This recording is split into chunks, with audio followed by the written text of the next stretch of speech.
1942. Stalingrado. Ao final de outubro de 1942, a cidade às margens do Volga ainda não havia caído.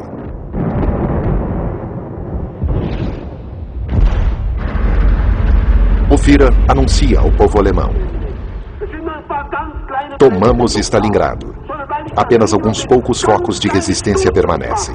Nós os tomaremos um a um. É apenas uma questão de tempo.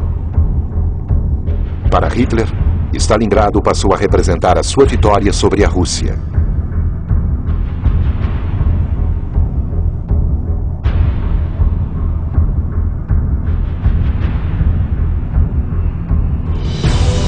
Redescobrindo a Segunda Guerra.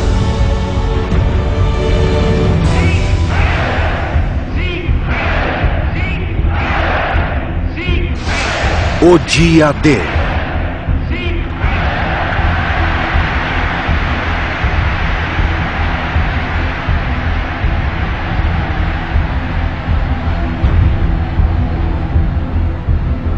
Após 2 anos lutando na União Soviética, os alemães ameaçaram derrotar o gigante do leste.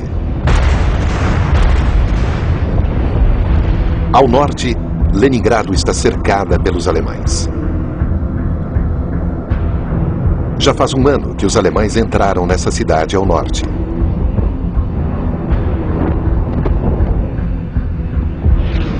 No centro, Moscou, a cidade-alvo, permanece bem ao alcance dos alemães.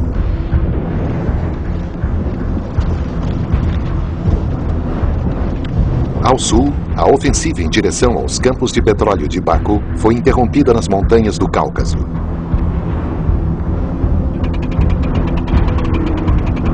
Em Stalingrado, os soviéticos estão mantendo suas posições. Ao contrário das declarações de Hitler, barcos soviéticos continuam a atravessar o Volga, levando reforços.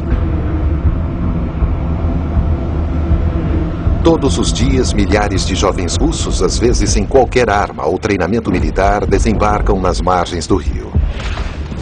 Aqueles que recuam devido às balas alemãs são impiedosamente executados pelos comissários políticos.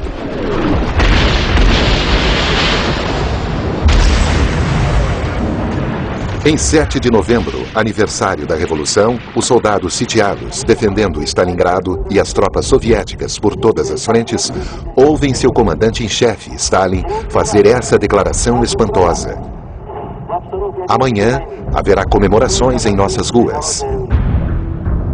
E de fato, o general Zhukov, o homem que salvou Moscou, tem um plano de manter aqueles bolsões de resistência lutando até o fim para reter as tropas alemãs do general Paulus dentro de Stalingrado.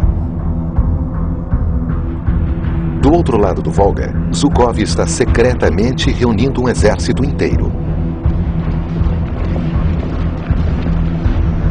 O país fora devastado, 1/4 de seu território perdido.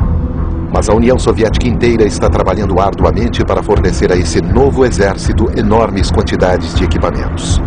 Fábricas que haviam sido transferidas e reconstruídas atrás dos montes Urais estão funcionando 24 horas por dia. Nesse esforço, vidas serão sacrificadas. É o inverno de 1942. As mulheres que trabalham nessas oficinas sem aquecimento, às vezes desumanas, têm frio e fome. Muitas irão morrer de exaustão. Mas a produção industrial dos países aumentará 10 vezes. Os Estados Unidos agora estão fornecendo quantidades imensas de ajuda à União Soviética. Os aliados são capazes de reduzir a ameaça representada pelos submarinos alemães no Atlântico Norte, formando comboios de proteção até os portos soviéticos, como Murmansk.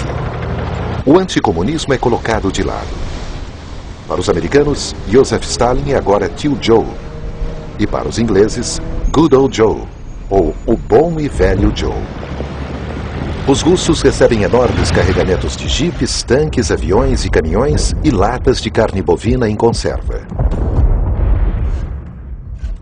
Ao abrirem as latas de metal, os soldados russos brincam. Estamos abrindo a segunda frente. Além de Stalin, todos esperam que os aliados façam mais para aliviar sua difícil situação. Egito. Mas no Egito, os britânicos estão sendo ameaçados pelos alemães. Rommel, que Hitler acabara de promover a marechal de campo após suas vitórias no deserto, e seu exército de tanques, o Afrika Korps, estão chegando perigosamente perto do canal de Suez. Eles chegaram a El Alamein. O Império Britânico está em perigo.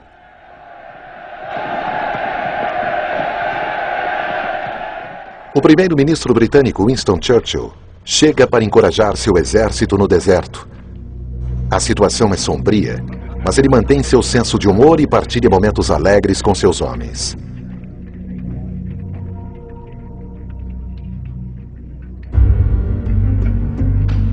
E, no entanto, ele está se recuperando de seu primeiro ataque cardíaco.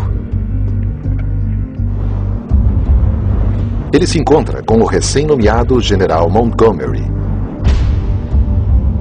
Montgomery não foi a primeira escolha de Churchill. E todos esses soldados no deserto estão um pouco preocupados. Os britânicos, australianos, neozelandeses, sul-africanos e franceses livres. Logo que chegou, Montgomery, filho de um clérigo, ordenou que um novo programa de regras e disciplinas rígidas fosse implementado. Ele é cauteloso. Ele espera até que seu exército seja superior em termos de homens e equipamentos. Os novos tanques americanos Sherman, por exemplo, são construídos para serem velozes e potentes. El Alamein, 23 de outubro de 1942. Montgomery lança sua ofensiva com uma barragem de artilharia preliminar, seguida por um maciço ataque de tanques. Mas os canhões antiaéreos alemães de 88 milímetros provocam enormes perdas. Os soldados de Rommel contra-atacam impiedosamente.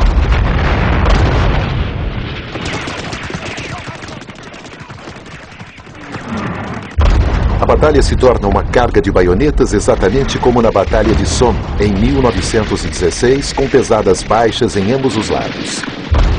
Nesse jogo mortal, vence o lado com o maior número de homens.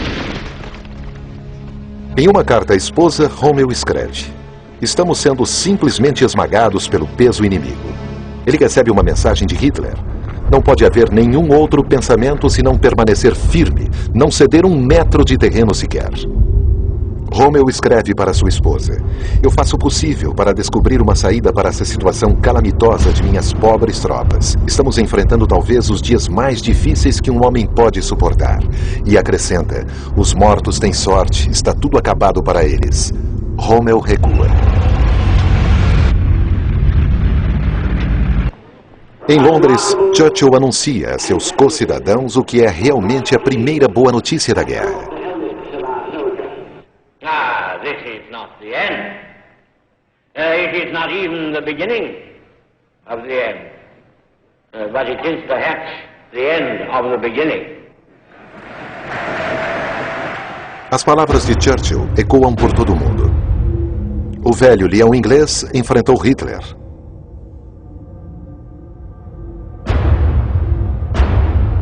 Em seu quartel-general, o covil do lobo, Hitler está desdenhoso.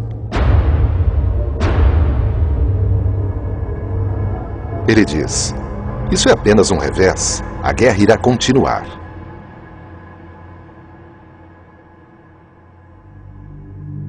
E de fato continua. Os aliados abrem uma nova frente no norte da África, um primeiro passo em direção ao controle do Mediterrâneo. Assim como em 1917 as tropas americanas navegam através do Atlântico. O escritor francês Antoine de Saint-Exupéry, que estava exilado em Nova York, irá retornar partindo dos Estados Unidos em um desses comboios militares.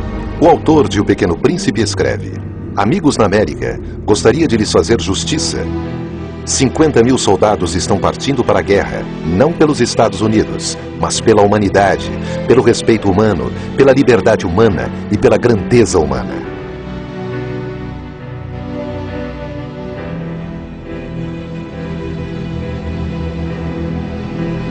8 de novembro de 1942.